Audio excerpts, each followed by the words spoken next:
A todos.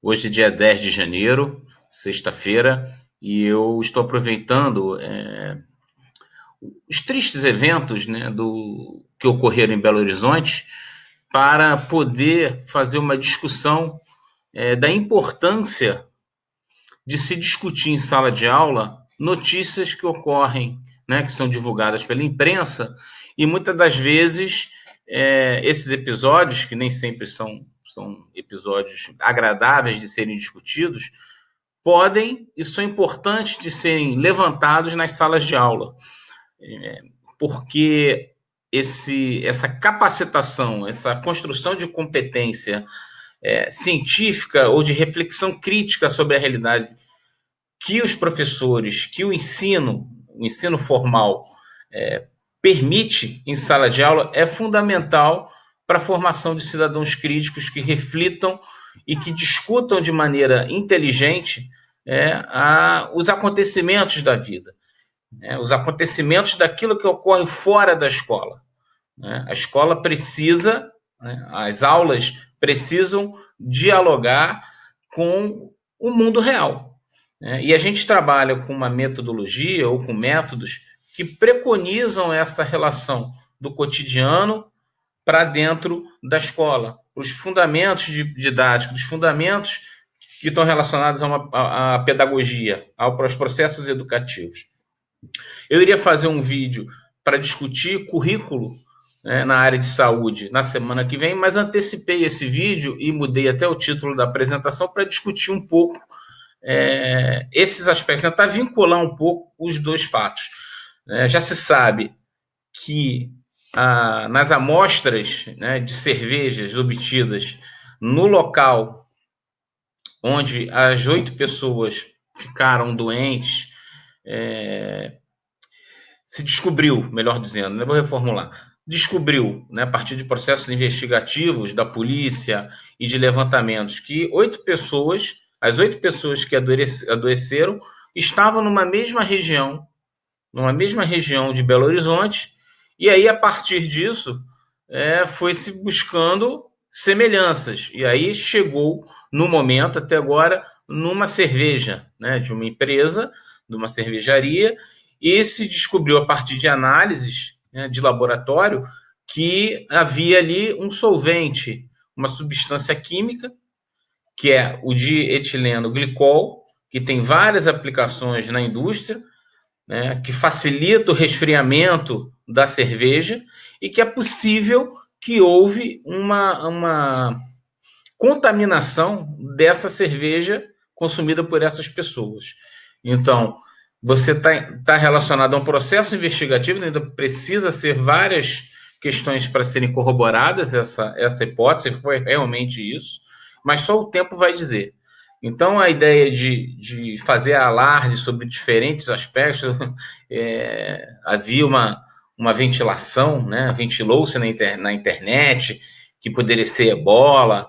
Então, é preciso ter muita calma na hora de discutir esses aspectos com os alunos, porque às vezes as pessoas interiorizam uma informação errada e isso vai causando um efeito dominó e, às vezes, isso acaba fazendo um alarde na sociedade que é pior. Ao invés de contribuir, atrapalha o cotidiano das pessoas.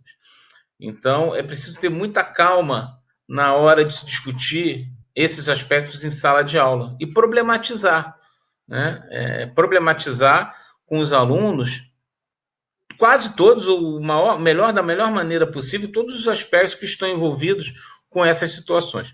Então, o que o que parece até o momento, é que houve uma intoxicação no consumo, a partir do consumo de uma marca de uma cerveja, e não se sabe se foi um problema na fábrica ou pode ter sido uma falsificação da bebida em determinados bares ou em algum supermercado que tem um menor rigor da vigilância.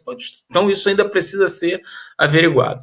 Então, essa doença misteriosa, que começa com enjoo, vômito, e depois isso passa por um processo, pelo que parece, até agora levantado, para problemas renais e problemas neurológicos, são aspectos que também poderiam e podem ser discutidos numa sala de aula, com alunos, inclusive, do ensino médio.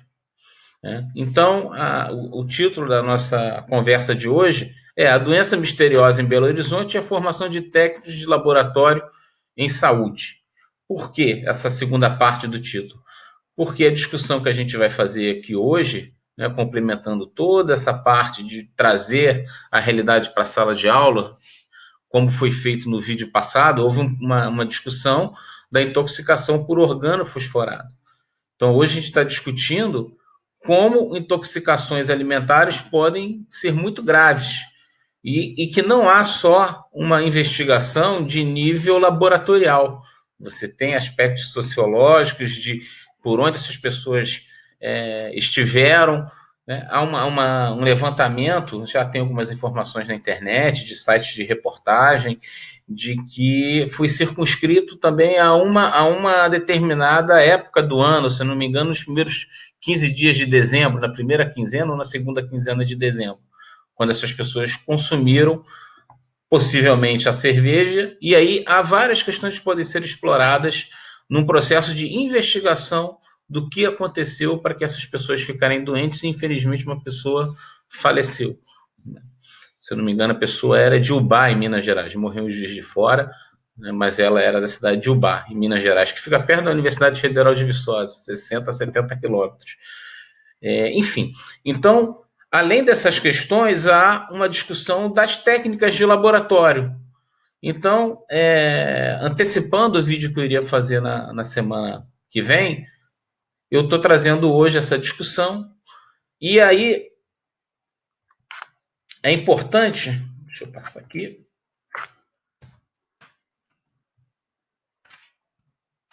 Bom, agora foi, deu uma travada, mas foi. A ideia de se discutir métodos ativos de ensino para formação em saúde ou para formação propedêutica no nível superior, na educação básica, na educação profissional, passa por estruturação de currículo. Então, nós fizemos uma proposta de formação de técnicos em laboratório que quebrava a lógica de formação tradicional, como a formação em análises clínicas. Então, nós fizemos uma proposição, olhem com calma essa figura, de técnicos em laboratórios de saúde pública, né? De vários laboratórios. Um técnico que tivesse uma formação mais generalista, que pudesse trabalhar desde a ideia das matrizes de análise. Que são essas matrizes? Sangue, urina, fezes, água, alimentos, aí, por exemplo, a cerveja, como é o caso que foi feito pela perícia, né, da Polícia Civil, para se detectar essa substância química, o dietileno glicol, e também uma outra ponta, além das matrizes, da complexidade das tecnologias ou métodos laboratoriais. Deixa eu puxar para cá. Bom, enfim, em cima de dois eixos estruturantes, matrizes de análise e a complexidade de métodos laboratoriais a partir de uso de métodos ativos de ensino, numa ideia chamada de currículo em espiral. Por que currículo em espiral? Porque você vai, na formação dos alunos, ampliando a complexidade dos problemas. Simples. A determinação da acidez de refrigerante, que nós discutimos há 2 vídeos atrás, ela pode ser feita a partir de práticas de volumetria. São práticas com menor complexidade do que práticas maiores, né? Ou mais complexas, maiores na sua complexidade, que eu quero dizer. Por exemplo, é possível, muito provavelmente, na amostra de cerveja, foi feita uma cromatografia de alta performance, uma cromatografia líquida de alta performance, que em inglês seria abreviadamente o famoso, ou a famosa HPLC, né? Que é um processo de separação. Então, esta tecnologia, esse método e os métodos e a estrutura laboratorial para se fazer uma cromatografia é mais complexo se você fosse fazer uma cromatografia em papel, né? Aquele exemplo típico de separar a cor de uma caneta em diferentes tipos de tinta, né? A tinta de uma caneta em diferentes cores, É um processo de cromatografia, mas o HPLC é uma metodologia, uma técnica laboratorial mais complexa de separação. É também cromatografia. Então, a discussão desse currículo se dá a partir de problemas ou casos que são apresentados aos alunos, como, por exemplo, o do refrigerante, como o problema de intoxicação por organofosforados, cuja matriz, no primeiro caso, seria o refrigerante, no segundo caso, a matriz biológica seria o sangue, ou poderia ser também a urina. Num terceiro problema, seria a questão dessa possível intoxicação por alimentos da cerveja ou outros tipos de alimentos. Então, a cada momento, na medida em que os alunos vão se aperfeiçoando no uso da vidraria, nas técnicas de biossegurança, você vai tornando o currículo mais complexo a partir dessa perspectiva em espiral. O currículo em espiral foi criado por Jerome Brunner, que trouxe a ideia de que você poderia trabalhar conteúdos a cada momento com maior complexidade. Os problemas a serem formulados seriam mais complexos a cada momento.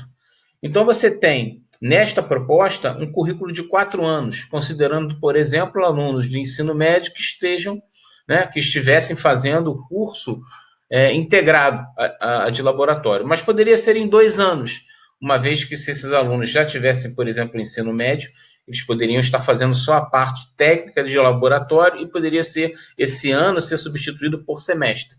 A mesma coisa serviria, porque existe essa possibilidade de modulação, de que esse curso fosse feito para cursos de tecnologistas, até de nível superior, né? Um curso de graduação. Então, no primeiro ano, o estudo seria uma introdução ao laboratório, com uma visão das principais tecnologias analíticas com matrizes de baixo risco. Vai trabalhar com água potável, para ver se aquela água está contaminada, e aí você pode trabalhar o conteúdo de forma... Você vai perguntar assim, professor Renato, e a bacteriologia, por exemplo? Ela vai sumir do currículo? Não, ela vai sumir como uma disciplina, como uma caixinha, né? Como a gente está acostumado nos currículos e nos cursos mais convencionais. Mas você vai estudar bacteriologia do primeiro ano ao último ano, do primeiro semestre ao último semestre. Só que você começa trabalhando conceitos mais básicos, com problemas mais simples, de mais simples resolução, de menor complexidade, e momento a momento você vai ampliando e complexificando, melhor dizendo, os problemas e os conteúdos a serem trabalhados. Então o aluno está sempre revisitando esses conteúdos, só que cada vez com maior complexidade para enfrentar problemas mais difíceis, porque à medida que os alunos irem se adaptando ou irem conhecendo o processo de resolução de problemas, eles vão sendo mais capazes de enfrentar problemas de maior dificuldade. Então, no primeiro ano seria principais tecnologias, o aluno está aprendendo a mexer com vidraria, com biossegurança e tudo mais. No segundo ano, você já começaria a trabalhar métodos utilizados em doenças não infecciosas e parasitárias, né? Diagnóstico de diabetes, análise de sangue para ver lipidograma, o teste do pezinho, né, do bebê, do recém-nascido, até vir para o terceiro ano, para o terceiro semestre, vai depender, como eu disse, dessa modulação do curso, para doenças infecciosas e parasitárias. E aí você já poderia, à medida que os alunos estão se tornando mais habilidosos, mais competentes a mexer com as matrizes, com a vidraria, mais familiarizados com questões de biossegurança, trabalhar com fezes, por exemplo. Então, as doenças infecciosas e parasitárias apareceriam na formação desse profissional já no terceiro ano, quando ele já está mais maduro, mais cascudo, né, para entrar dentro de um laboratório e poder manipular e manusear matrizes de maior risco biológico e também com tecnologias técnicas de maior complexidade.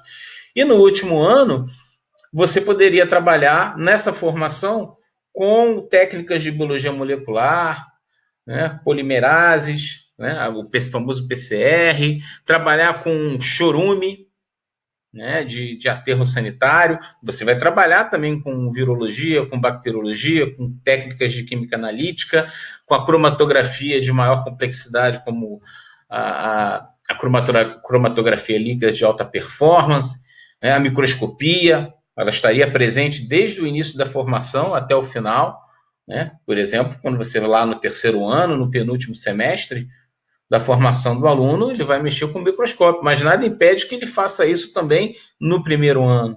Né? As técnicas de espectrofotometria, cromatografia, eletroforese, técnicas de biologia molecular. Há um processo formativo lógico de formação desses futuros técnicos de laboratório, de forma que ele possa entrar tanto no laboratório ao ser formado, evidente que aí a gente considera também o processo de estágio, né, de estágio em diferentes laboratórios, ele pode entrar desde um laboratório de análises clínicas até um laboratório que faz o controle de qualidade de efluentes industriais, por exemplo.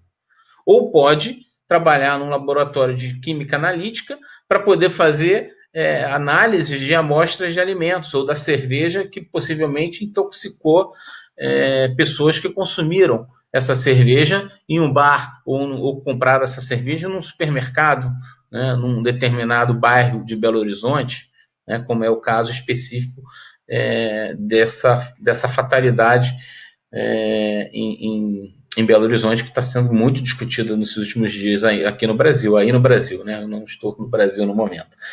E então essa é a ideia, né, de se preparar um currículo fundamentado em metodologias ativas, na aprendizagem baseada em problemas ou até com desenvolvimento de projetos, com base em duas estruturas: o risco das matrizes de análise e a complexidade das tecnologias ou dos métodos laboratoriais, E à medida em que o aluno vá percorrendo, fazendo o seu percurso de formação, as matrizes vão se tornando mais complexas, com maior risco, mas o aluno já está melhor preparado para lidar com isso, e a mesma coisa com as tecnologias que são utilizadas no laboratório.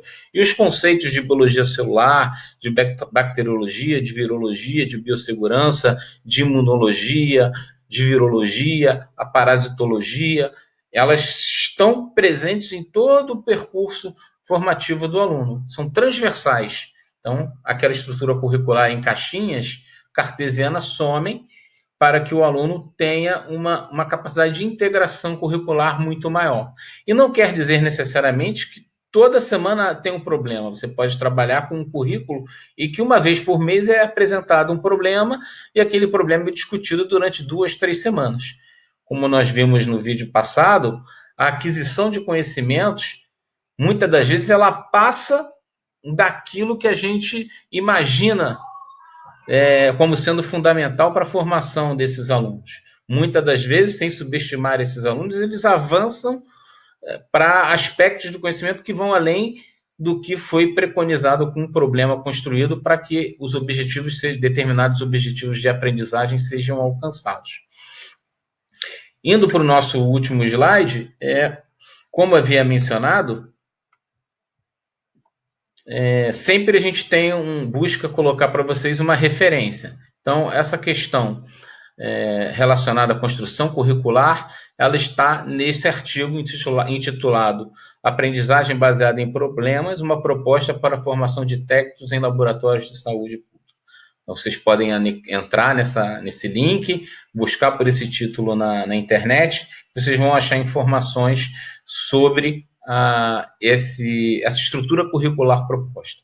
E sobre o evento em Minas Gerais, já tem bastante informações, várias informações saindo. Vamos ter que esperar um pouco para que muitas dessas informações sejam corroboradas, esses indícios. Mas é importante você, como professor ou professora, trazer determinadas discussões, né, na busca do letramento, da alfabetização científica dos alunos em sala de aula. Eu gostaria de agradecer a atenção de vocês mais uma vez, e pedindo, né, ainda estou nesse processo de solicitação, espero que um momento eu pare de fazer isso, que vocês divulguem os vídeos, curtam, comentem, critiquem, para que a gente possa melhorar a cada vez mais o trabalho que a gente tem buscado fazer, tem desenvolvido, né? Eu e outros colegas de profissão e os alunos que eu também oriento. Às vezes eu que apareço aqui, mas tem muita gente trabalhando em conjunto comigo nesse projeto. Para que a gente possa, né, para que nós possamos fazer cada vez mais um trabalho de de aperfeiçoamento, de excelência para ajudá-los nos seus processos de ensino.